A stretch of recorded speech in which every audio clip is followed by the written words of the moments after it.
Spoken ইংলিশের আরো একটি ক্লাসে আপনাদেরকে স্বাগতম। আমরা 15টি ক্লাসের মাধ্যমে স্পোকেন ইংলিশ শিখব। সেই 15টি ক্লাসের আজকে 4 নাম্বার ক্লাস। আমাদের আজকের টপিক হচ্ছে আমরা কোনো কিছু সচরাচর করি, প্রায় করি, বা আমাদের অভ্যাসগত কোনো কর্ম বা চিরন্তন কোনো সত্য যদি আমরা বলি, সেটা আমরা কিভাবে বলবো এটা শিখবো। তারপরে আরেকটা শিখবো আমরা যে বর্তমানে কেউ কোনো কিছু করতেছে বা বর্তমানে আমরা করতেছি বা কোনো কিছু চলমান, এই দুইটা ধরন আমরা আজকে শিখবো। তো সেটা যদি আমরা টেন্সের ভাষায় বলি তাহলে এটা হবে হচ্ছে প্রেজেন্ট ইনডিফিনিট টেন্স এবং প্রেজেন্ট কন্টিনিউয়াস টেন্স। তো আমরা যেহেতু স্পোকেন ইংলিশ শিখতেছি, অনেকের আবার টেন্স বুঝতে সমস্যা হয় বা অনেকের কাছে কঠিন মনে হতে পারে, তো আমরা ওই টেন্সের দিকে আমরা যাব না। তো আমার এই যে 15টা ক্লাসের যে সিরিজ চলতেছে, আমি আমার অলরেডি 3টা ক্লাস আপলোড দিয়েছি। আপনারা চাইলে ওই 3টা ক্লাস দেখতে পারেন, আমি এই ভিডিওর ডেসক্রিপশনে দিয়ে দিব। আর আপনারা অবশ্যই আমার এই পেজের ভিডিওগুলো শেয়ার করবেন যদি মনে করেন শেয়ার করলে অন্যরা উপকৃত হয়। আর অবশ্যই ইউটিউব চ্যানেলটা সাবস্ক্রাইব করবেন। তাহলে আমরা আজকের ক্লাসের টপিকে ফিরে যাচ্ছি। তো আমরা প্রথমেই আমি বলবো এইখানে একটা ভার্ব এখানে আছে, দেখেন সবাই, করি, করেন। করি না, করেন না মানে কি? সচরাচর কোনো কিছু করি বা সচরাচর কেউ কোনো কিছু করেন, অথবা আমি সচরাচর করি না বা সচরাচর কেউ কোনো কিছু করেন না। যদি এইরকম কোনো কিছু আমাদের বলার দরকার পড়ে, অর্থাৎ খেয়াল করবেন যে আপনি সচরাচর করেন, প্রায় করেন, আপনি অভ্যাসগতভাবে কোনো কিছু করেন, বা চিরন্তন কোনো সত্য অথবা আপনি করেন না, এই টাইপের কোনো কিছু যদি আপনার বলার প্রয়োজন পড়ে, তাহলে দেখবেন ক্রিয়ার ধরনটা, ভার্বের ধরনটা কিন্তু এইরকম হবে। যেমন আমি সবসময় চেষ্টা করি, তিনি সবসময় চেষ্টা করেন, আমি চেষ্টা করি না, তিনি চেষ্টা করেন না। অথবা আমরা বলতে পারি আমি প্রতিদিন পার্কে হাঁটি, এই যেটা আমি প্রতিদিন করি কিন্তু আমি এখন করতেছি না, এখন করতেছি না বা আমি করে ফেলছি সেটাও না।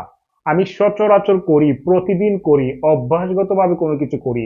যেমন আমি ক্রিকেট পছন্দ করি, আমি আহ আমি গান শুনতে পছন্দ করি। দেখেন এগুলো হচ্ছে কি, আমি কি এখন করতেছি আমি সেটা বলতেছি না, কিন্তু আমি সচরাচর করি এগুলা। এইরকম যদি হয় তাহলে আমরা কি করব? এই স্ট্রাকচারটা আমরা ফলো করব, এই স্ট্রাকচারটা ফলো করব। আর যদি টেন্সের ভাষায় আপনি বলেন তাহলে এটাকে কি বলবে? প্রেজেন্ট ইনডিফিনিট টেন্স বলবে। তাহলে এখন খেয়াল করেন, আই, উই, দে, ইউ অথবা যে কোনো প্লোরাল যদি নাউন, মানে একের অধিক যদি প্লোরাল নাউন থাকে, তাহলে আমরা কি করব? কোনো কিছু করি, সচরাচর করি, অভ্যাসগতভাবে করি, তাহলে আমরা কি নিব? ভি ওয়ান, অর্থাৎ ভার্বের প্রেজেন্ট ফর্ম আমরা নিব। ভার্বের প্রেজেন্ট ফর্ম নিব, এখান থেকে যে কোনো একটা সাবজেক্ট আমরা নিব, তারপরে ভি ওয়ান অর্থাৎ ভার্বের প্রেজেন্ট ফর্ম আমরা নিব। আর যদি বলি যে না আমি সচরাচর কোনো কিছু করি না, যেমন আমি ধূমপান করি না, আমরা এটাও বলতে পারি। তো সেক্ষেত্রে আমরা কি নিব? এই সাবজেক্ট গুলার সাথে আমরা কি নিব? Do not. ডু নট মানে করি না, কোনো কিছু করি না। আর এখানে বি ওয়ান নিব মানে কোনো কিছু করি। তো আমরা এটা মাথায় রাখবো। তারপরে এইখানে যে সাবজেক্ট গুলো আছে একটু সবাই খেয়াল করেন, he, she, it, somebody, someone, nobody, none, anybody, anyone, everybody, everyone, nothing, anything, something, এইগুলা যদি আমরা সাবজেক্ট হিসেবে নেই, তাহলে আমাদেরকে মাথায় রাখতে হবে আমরা যে ভার্বটা নিব সেই ভার্বের ভি ওয়ান অর্থাৎ প্রেজেন্ট ফর্মের সাথে আমাদেরকে কি করতে হবে? এস অথবা ইএস যোগ করতে হবে। আমরা যে ভার্বটা নিব এস অথবা ইএস যোগ করতে হবে। আর যদি আমরা নেগেটিভ মানে করি না, কোনো কিছু সচরাচর করি না এইরকম যদি আমরা বলতে চাই, তাহলে আমরা কি নিব? ডাজ নট নিব। আমরা ডাজ নট নিব, তারপরে যে ভার্বটা নিব সেই ভার্বের প্রেজেন্ট ফর্ম আমরা নিব। এখানেও কিন্তু একইভাবে যখন আমরা ডু নট নিব, ডু নট নেয়ার পরে কিন্তু যে কাজটা করি না সেই কাজের জন্য একটা ভার্ব নিব এবং সেই ভার্বের প্রেজেন্ট ফর্ম আমরা নিব। তাহলে আমরা কি শিখলাম? যে কোনো কিছু সচরাচর করি, অভ্যাসগতভাবে করি, চিরন্তন সত্য যদি আমরা এগুলা বলতে চাই, তাহলে আমরা নিব সাবজেক্ট প্লাস ভি ওয়ান অর্থাৎ ভার্বের প্রেজেন্ট ফর্ম নিব আমরা এই সাবজেক্ট গুলার সাথে। আর যদি বলি যে না সচরাচর করি না, তাহলে আমরা কি নিব? ডু নট নিব, তারপরে যে কাজটা করি না সে কাজের জন্য একটা ভার্ব নিব। এই সাবজেক্ট গুলা যদি হয় তাহলে আমরা কি করব? ভার্বের সাথে এস অথবা ইএস যোগ করব। আর যদি নেগেটিভ আমরা নেই তাহলে ডাজ নট নিব, তারপরে যেটা করি না, যে কাজটা করি না সেই কাজের জন্য আমরা একটা ভার্ব নিব এবং সেই ভার্বের প্রেজেন্ট ফর্ম নিব। এখন আমরা কিছু বাক্য দেখব।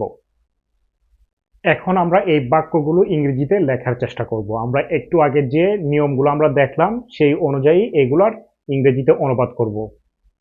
প্রথম বাক্যটা, আমি প্রতিদিন পার্কে হাঁটি। তো আমরা প্রথমে একটা ভার্ব দেখেছিলাম যে করি, করেন, হাঁটি, হাঁটেন। তাহলে দেখেন, আমি প্রতিদিন পার্কে হাঁটি, এটা কিন্তু আমার একটা অভ্যাস। আমি এখন হাঁটতেছি না বা আমি হেঁটেছি সেটাও বলছি না, আমি সচরাচর এই কাজটা করি। তাহলে আমি যেহেতু আছে, আমির সাথে আমরা কি নিব? আই নিব। তারপর হচ্ছে আমরা এরপরে ভার্ব নিব, ভার্বের প্রেজেন্ট ফর্ম নিব আমরা। যেমন আমি প্রতিদিন পার্কে হাঁটি, তাহলে হাঁটি এখানে হচ্ছে আমাদের ভার্ব, আই ওয়াক। আমি কোথায় হাঁটি? পার্কের ভিতরে হাঁটি, তাই না? তাহলে পার্ক, তার আগে কি হবে? ইন দিতে হবে, যেহেতু পার্কের ভিতরে আমি হাঁটি। I walk in the park, I walk in the park. প্রতিদিন, তাহলে কি হবে? I walk in the park every day.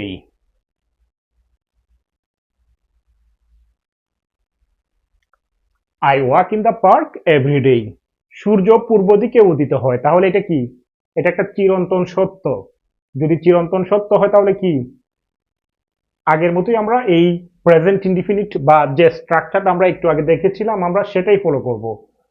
The sun rises in the east. Surya, the sun, এটা হচ্ছে কি? Third person singular number. এই যে এখানে সব কয়টা সাবজেক্ট হচ্ছে থার্ড পারসন সিঙ্গুলার নাম্বার। যদি থার্ড পারসন সিঙ্গুলার নাম্বার হয় তাহলে আমরা কি নিব? ভার্বের সাথে এস অথবা ইএস নিব। আর নেগেটিভের বেলায় আমরা কি করব? ডাজ নট নিব। একটু আগে আমরা এটা দেখেছি। এগুলো হচ্ছে থার্ড পারসন সিঙ্গুলার। তাহলে এখানে সূর্য third person singular, the San.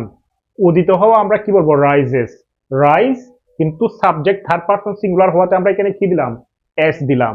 The sun rises in the east. তারা ক্রিকেট পছন্দ করেন। এই যে করি, করেন, এরকম হলে আমরা আগে যে স্ট্রাকচারটা ছিল আমরা সেটাই ফলো করব। তারা ক্রিকেট পছন্দ করেন, দে লাইক ক্রিকেট। দে সাবজেক্ট আর লাইকটা হচ্ছে আমাদের যে বি1 নিতে হবে সেটা আমরা নিলাম। দে লাইক, কি লাইক করে? তারা ক্রিকেট পছন্দ করে, দে লাইক ক্রিকেট। সে সব সময় সত্য কথা বলে, এটা কিন্তু তার একটা অভ্যাস আমরা বলতে পারি যে সে সব সময় সত্য কথা বলে, মানে কি? সচরাচর সব সময়, এরকম হলে আমরা সাবজেক্ট, সে সাবজেক্ট হবে হি, তারপর সব সময় আমরা কি নিলাম? অলওয়েজ নিলাম। তারপরে কথা বলা, স্পিক্স। এটা যেহেতু হিটা থার্ড পারসন সিঙ্গুলার নাম্বার, এর জন্য আমাদেরকে কি নিতে হবে? এস নিতে হবে। আমরা কি নিলাম? Speaks. He always speaks the truth. সে সবসময় সত্য কথা বলে। তারা মিথ্যা কথা বলে না, তার মানে কি? তারা সচরাচর মিথ্যা কথা বলে না, অথবা তারা একেবারেই বলে না। তো এখানে তারা আমরা সাবজেক্ট নিব হচ্ছে দে। তারপর হচ্ছে কথা বলা, মানে কি? মিথ্যা কথা বলা হচ্ছে টেল এ লাই। টেল, তো বলে না, তাহলে আমরা কি নিব? Do not tell. They do not tell a lie. তারা মিথ্যা কথা বলে না। তাকে কেউ পছন্দ করে না। তাহলে এখন একটা জিনিস মনে রাখবেন, নাথিং, তারপর হচ্ছে নোবডি, তারপর হচ্ছে নান। নান, নোবডি, নাথিং, এই তিনটা হচ্ছে কি? নেগেটিভ। এই তিনটা হচ্ছে নেগেটিভ। এগুলা যখন আপনি বাক্যে ব্যবহার করবেন তখন বাক্যটা নেগেটিভ হবে। নান, নোবডি, নাথিং, এই তিনটা। সেক্ষেত্রে আর নট যোগ করা যাবে না। তাকে কেউ পছন্দ করে না, তাহলে আমরা কি বলবো? Nobody. Nobody likes him. Nobody likes him, তাকে কেউ পছন্দ করে না। এই যে নোবডিটা, এটা হচ্ছে নেগেটিভ, এর জন্য এখানে কিন্তু আমরা আর নেগেটিভ কোনো কিছু নিইনি। এটা কাজ করে না, মানে এটা কাজ করে না। এটা যে কোনো কিছু হতে পারে, মোবাইল হতে পারে বা যে কোনো একটা ইনস্ট্রুমেন্ট হতে পারে, ডিভাইস হতে পারে। তো আমরা বলতে পারি এটা ইংরেজিতে আমরা কি দিব? ইট। কাজ করা কি? ওয়ার্ক। তাহলে কাজ করে না, এটা যেহেতু ইট আছে তাহলে আমরা কি বলবো? ডাজ নট বলবো। It does not, it does not work. It does not work, এটা কাজ করে না। তাহলে আমরা এইভাবে বাক্য গঠন করতে পারি। কিন্তু জাস্ট আমরা এই যে আগের যে আমরা সাবজেক্ট গুলো, আমরা ভার্ব গুলো দেখলাম, ওইটা আমরা ফলো করার চেষ্টা করব। এখন আমরা দেখব হচ্ছে প্রেজেন্ট কন্টিনিউয়াস, অর্থাৎ বর্তমানে কোনো কিছু আমরা করছি, বর্তমানে কোনো কিছু চলমান।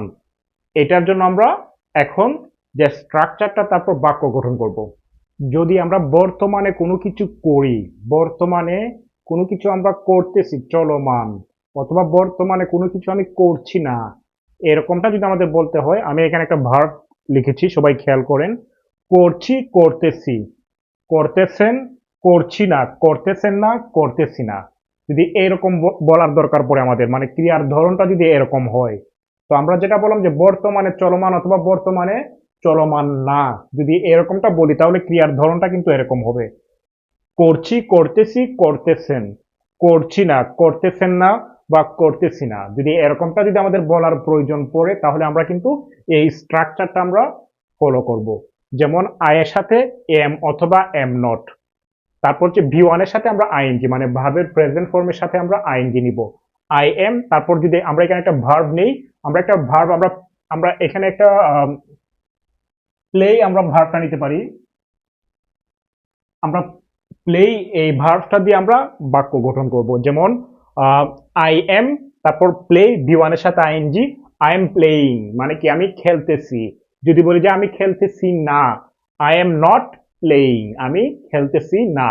তো একইভাবে উই আর, ভি ওয়ানের সাথে আইএনজি, উই আর প্লেইং, আমি, আমরা খেলতেছি। অথবা উই আর নট প্লেইং, আমরা খেলতেছি না। দে আর প্লেইং, তারা খেলতেছে। দে আর নট প্লেইং, তারা খেলতেছে না। মানে আমরা যখন এখান থেকে আর নিব, বি ওয়ানের সাথে আইএনজি নিব, সেটা হচ্ছে চলমান। যেমন দে আর প্লেইং। আর যদি বলি যে are not, they are not playing, মানে তারা খেলছে না। তো একইভাবে ইউ আর প্লেইং, তুমি খেলতেছো। ইউ আর নট প্লেইং, তুমি খেলতেছো না। তো এখানে আমরা যদি প্লুরাল নাউন, তাহলে আমরা বলতে পারি স্টুডেন্টস, মানে ছাত্ররা। স্টুডেন্টস আর প্লেইং ফুটবল, ছাত্ররা ফুটবল খেলছে। অথবা students are not playing cricket, ছাত্ররা ক্রিকেট খেলছে না। তো আমরা এইভাবে যদি বলার দরকার পড়ে, তাহলে আমরা এই উই, দে, ইউ অথবা যে কোনো প্লুরাল নাউনের সাথে আমরা আর, অথবা পজিটিভ হলে আমরা আর নিব, তারপর ভি ওয়ানের সাথে আইএনজি, নেগেটিভ হলে আর নট নিব, তারপর ভি ওয়ানের সাথে ING.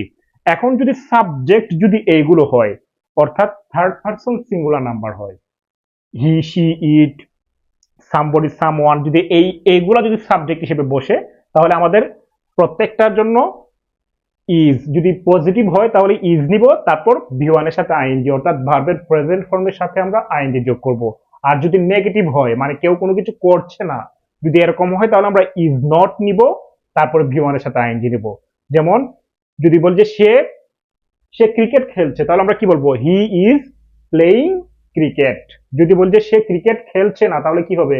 He is not playing cricket. একইভাবে সি, তারপর যদি বলি ইট, ইট তো একটা বস্তুর পরিবর্তে বসে, তাহলে এইখানে তো আমরা প্লে বলতে পারি না। আমরা বলতে পারি যে এটা কাজ করছে না, তাহলে কি বলবো? It is not working. যদি বলি এটা কাজ করছে, তাহলে হবে ইট ইজ ওয়ার্কিং। যদি বলি যে সামবডি, সামওয়ান, যদি বলি কেউ আসছে বা আসতেছে, তাহলে আমরা কি বলবো? সামওয়ান ইজ কামিং, অথবা সামবডি ইজ কামিং। নবডি, যদি বলি কেউ আসছে না, তাহলে আমরা কি বলবো? Nobody is coming. নবডিটা নেগেটিভ, এর জন্য আমরা কি আর নট যোগ করবো না, নবডি ইজ কামিং। এইভাবে আমরা বাক্য গঠন করতে পারবো। আমি কয়েকটা বাক্য এখন বলবো, তারপর ওইগুলো আমি আবার ট্রান্সলেট করে দিব। যেহেতু আমরা শিখলাম কি বর্তমানে কোনো কিছু চলমান এইটা, আর একটা হচ্ছে সচরাচর এইটা। তাহলে এখন আমি কয়েকটা বাক্য বলবো। আহ গ্রহগুলো গ্রহগুলো সূর্যের চারদিকে ঘুরে, তাহলে এটার ইংরেজি কি হবে? The planets revolve around the sun. তারপর যদি বলি তারা তারা দৌড়াচ্ছে, তাহলে কি হবে? দে আর রানিং। যদি বলি তারা ইংরেজি শিখছে, দে আর লার্নিং ইংলিশ। যদি বলি আমি প্রতিদিন ইংরেজি প্র্যাকটিস করি, তাহলে কি বলবো? I practice English everyday. আমি আমি সব সময়, অথবা সুমন সব সময় গরিবদেরকে সাহায্য করে। Suman always helps the poor. তো এইভাবে আপনারা বাক্য গঠন করার চেষ্টা করবেন। তো যদি ভিডিওটা ভালো লাগে, তাহলে অবশ্যই অবশ্যই শেয়ার করবেন, আর আমার ফেসবুক পেজ ফলো করবেন, আর ইউটিউব চ্যানেলটা সাবস্ক্রাইব করবেন। আমি এই 15টা ক্লাসের যে সিরিজটা চলমান, এটা এইভাবে একটা একটা করে ক্লাস আপলোড দিয়ে আমি দ্রুতই শেষ করব। তারপর আমি আরো অন্যান্য বিষয়ের উপর ভিডিও আপলোড দিব। তো ভালো থাকবেন, দ্রুতই নতুন একটা ভিডিওতে আপনাদের সাথে দেখা হবে। আল্লাহ হাফেজ।